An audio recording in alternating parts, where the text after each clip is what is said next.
میان گریه و سرما صدایی شنیدم، صدای باری عظیم، گرم و گله‌زارند. نور طلایی بر من افتاد و برای اولین بار کسی مرا فرزندم صدا زد. حرف‌هایش پناه من شد.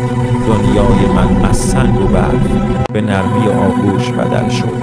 او گفت از امروز هیچ کس حق ندارد تو را تنها بگذارد. سالها گذشت. یک روز صدایی از پایین شنیدم، صدایی که شبیه من بود اما غریب، صدای انسان، و قلبم لرزید. آیا هنوز جایی در میانشان دارم؟ میگویند پدرم رویایی دید. پرنده‌ای سپید مرا در آغوش داشت، درست مثل روزی که نجاتم داد.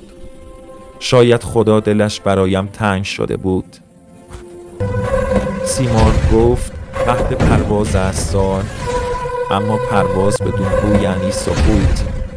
گفت اگر روزی دلت گرفت این پر را بسوزان، من باز می آیم. من رفتم، اما بخشی از دلم میان پرهایش جا ماند.